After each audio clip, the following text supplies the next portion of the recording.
ஆன்மீக நண்பர்கள் அனைவருக்கும் வணக்கம். அன்னை அபிராமியின் பேரருள் உங்கள் இல்லத்திலும் உள்ளத்திலும் என்றும் பெருகட்டும். வாழ்க்கையில் மனிதனாக பிறந்த ஒவ்வொருவருக்குமே ஏதோ ஒரு மனக்குறை, ஏமாற்றம் அல்லது கவலை இருந்து கொண்டே இருக்கிறது.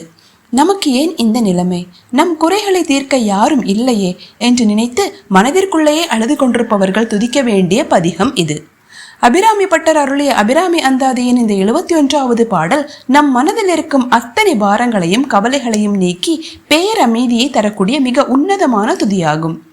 அண்ட சராசரங்களையும் காக்கும் அன்னை உனக்கு துணையாக இருக்கும் பொழுது நெஞ்சமே நீ ஏன் வீணாக கவலைப்படுகிறாய் என்று பட்டர் தன் மனதிற்கு தானே ஆறுதல் கூறும் வடிவில் இப்பாடலை நமக்கு அருளியுள்ளார். வாருங்கள் பாடலை பார்ப்போம். அழகுக்கு ஒருவரும் ஒவ்வாத வள்ளி அருமறைகள் பழகி சிவந்த பதாம்புயத்தாள் பனிமாமதியின் குளவி திருமுடி கோமள யாமள கொம்பெருக்க இளவுற்று நின்று நெஞ்சே இறங்கேல் உனக்கு என் குறையே.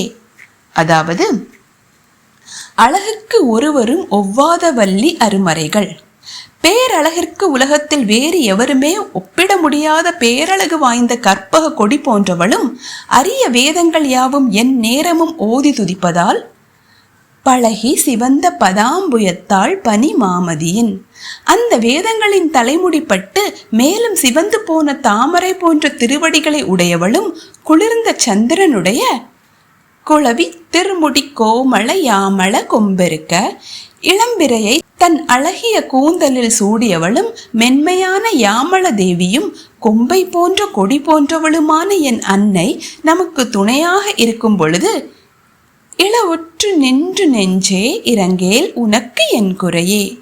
என் நெஞ்சமே, நீ ஏன் எதையோ இழந்து விட்டவனை போல தவித்து அழுது கொண்டு நிற்கிறாய்? இனி நீ வருந்தாதே, உனக்கு என்ன குறை வந்துவிட போகிறது? எல்லாவற்றையும் அன்னை பார்த்து கொள்வாள் என்று அவர் அழகாக விளக்கியுள்ளார். இதை இன்னும் சுருக்கமாக கூற வேண்டுமென்றால், வேதங்கள் அனைத்தும் எப்போதும் சரணடைந்து கிடப்பதால் மேலும் சிவந்து போன மென்மையான பாதங்களை உடையவள் அன்னை அபிராமி. தன் திருமுடியில் இளம்பிறை சந்திரனை சூடியிருக்கும் அந்த யாமள தேவி பேரழகின் வடிவமாய் நமக்கு துணையாக இருக்கிறாள். அப்படிப்பட்ட ஜெகதாம்பிகை நம்மை வழிநடத்த காத்திருக்கும் பொழுது என் நெஞ்சமே, எதையோ இழந்து விட்டவனை போல் நீ ஏன் வீணாக கவலைப்பட்டு அழுகிறாய்? உனக்கு எந்த குறையும் வராது, வந்த குறைகளும் அத்தனையும் அன்னை தீர்த்து வைப்பாள் என்று பட்டர் தன் மனதிற்கு தைரியம் கூறுகிறார். இப்பாடலை துதிப்போர்க்கு மனபாரங்கள் அனைத்தும் உடனே நீங்கும். எவ்வளவு அழகாக விளக்கியுள்ளார் அல்லவா? மெய் மறந்து இதை கூறினால் நமக்கே நம் மனதில் உள்ள பாரங்கள் அனைத்தையும் இறக்கி வைத்த நிம்மதி கிடைக்கும்.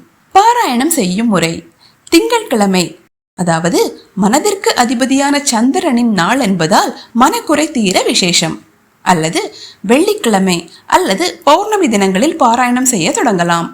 மனம் மிகவும் சோர்வாகவோ அல்லது கவலையாகவோ இருக்கும் எந்த நேரத்திலும் இதை ஓதலாம். பூஜை அறையில் நெய்விளக்கேற்றி வைத்து அன்னை அபிராமியின் திருவுருவ படத்திற்கு முன்னால் அமர்ந்து இப்பாடலை தினமும் 11 முறை அல்லது 27 முறை பாராயணம் செய்ய வேண்டும். என் கவலைகள் அனைத்தையும் அன்னையின் பாதங்களில் சமர்ப்பித்து விட்டேன், இனி அவள் பார்த்து கொள்வாள் என்ற நிம்மதியான முழு சரணாகதி உணர்வோடு ஓத வேண்டும். மன அமைதிக்கான சாத்வீக வழிபாடு என்பதால் அன்னைக்கு உகந்த பால் சாதம், கற்கண்டு கலந்த பசும்பால் அல்லது பால் பாயாசம் நைவேத்தியமாக வைக்கலாம். எளிமையாக உலர் திராட்சை மற்றும் சந்திரனுக்கு உகந்த வெள்ளை நிற மலர்களை அன்னைக்கு சமர்ப்பிக்கலாம். நேர்களே, அபிராமி அந்தாதியின் இந்த 71வது பாடலை தொடர்ந்து முழு நம்பிக்கையோடு பாராயணம் செய்து வர மன அழுத்தம், இனம் புரியாத கவலைகள், ஏமாற்றங்கள் மற்றும் மனக்குறைவினால் ஏற்படும் துக்கமின்மை பிரச்சனைகள் யாவும் அடியோடு நீங்கும். அன்னை யாமளையின் பேரருள் உங்கள் மனதில் புதிய நம்பிக்கையையும் உற்சாகத்தையும் தந்து உங்கள் வாழ்க்கையில் இருக்கும் அத்தனை குறைகளையும் தீர்த்து சகல சந்தோஷங்களையும் தந்தருளும் என்பது திண்ணம்.